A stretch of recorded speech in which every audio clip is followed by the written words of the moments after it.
I think the final thing that I would like to outcry for is that although we do need to act very fast, although we do need to take immediate action on a lot of these fronts of, fighting for people's rights and moving forward with a lot of respect and making sure that we're taking this huge paradigm shift moving forward, I think it's important that people have understanding and compassion and patience and are not demanding perfection when, of course, none of us are able to show up in perfect manners. There's no such thing as a perfect advocate.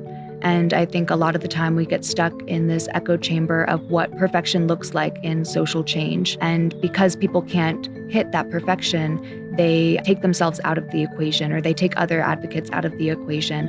And of course, accountability is so important in this work and having an accountability council and keeping each other accountable. But we're all learning. We're all on our learning path and we might walk off of it and mess up. So I encourage people to have a certain amount of compassion and forgiveness for the people that might misstep because it's part of the learning process and we will not be able to get to where we're going without stumbling and forgiving each other. And so if this psychedelic renaissance, quote unquote renaissance, because it's been around for thousands of years, is moving in a direction where it's actually going to separate us and it's actually going to cause more conflict of I'm better than you and I'm doing it right and you're doing it wrong and you're bad for doing this, instead of a compassionate holding your hand and trying to show you a different way, I think that's a really dangerous path that we're starting to see in the social justice world of demanding immediate change and perfection, which I appreciate all of the radical people on all sides that are pushing us to have some critical thought and discernment about, where that middle way is. I have a lot of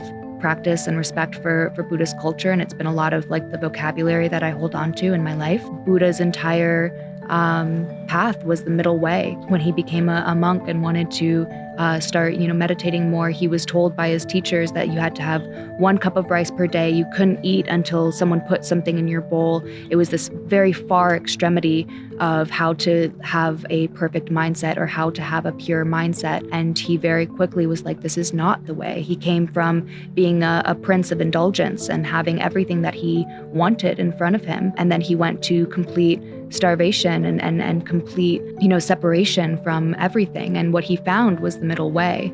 What he found was compassion and forgiveness. Whether you're looking at the Buddha or Muhammad or Jesus, it was all about meeting people where they're at, extending an arm of compassion.